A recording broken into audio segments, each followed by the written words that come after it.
మన నీళ్లు మన పంటలు మన రైతులు వీళ్ళకి పట్టదు. నేను ఒక్కటే మాట మీకు మనవి చేస్తా ఉన్నా.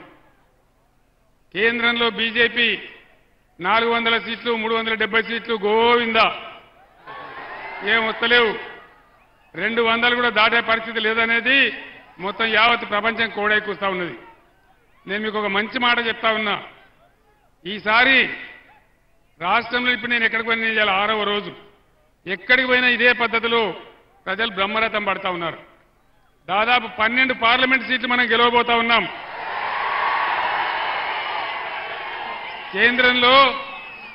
కేంద్రంలో సంకీర్ణ ప్రభుత్వం రాబోతా ఉంది.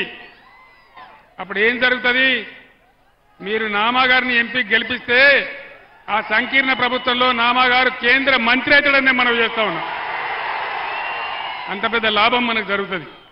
ఒకసారి నామాగారు కేంద్రంలో మంత్రికి వస్తే అన్ని రకాల తెలంగాణ రాష్ట్రానికి మన ఖమ్మం నియోజకవర్గానికి ఖమ్మం జిల్లాకి చాలా పెద్ద మేలు జరిగే అవకాశం ఉంటుంది. ఈ అవకాశం తీసుకోవాలని మిమ్మల్ని మనవి చేస్తా ఉన్నా. ఈ నరేంద్ర మోడీ దాడి నుంచి, ఈ చేతగాని చేవలేని కాంగ్రెస్ ప్రభుత్వం నుంచి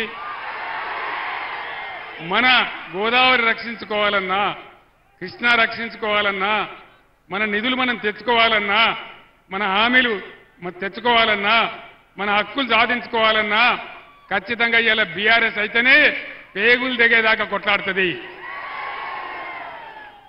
ఆనాడు మీకు బాగా గుర్తుంది. నేను ఒక్కడిగా బయలుదేరిన నాడు ఎవ్వనికి నమ్మకం లేదు తెలంగాణ వస్తుందని. సరే, నేను ఆమరణ దీక్షకు పూనుకున్నా. నన్ను అరెస్ట్ చేసి ఇదే ఖమ్మం జిల్లా జైలు తీసుకొని నన్ను వచ్చినారు. నేను ఖమ్మం జైల్లోనే ఉన్నాను.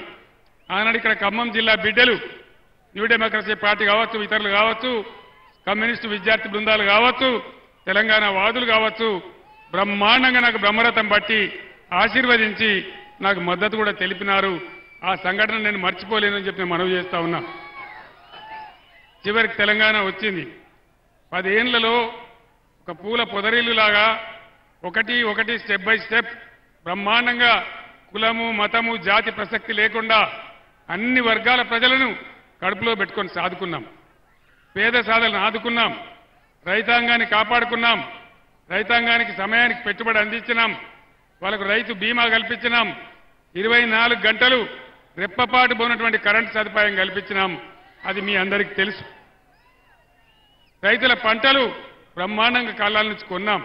7,500 కొనుగోలు కేంద్రాలు ఏర్పాటు చేసి వాళ్ళకి ఇబ్బంది లేకుండా కొన్నాం.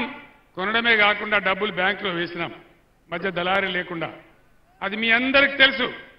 కానీ మొన్న జరిగిన ఎన్నికలలో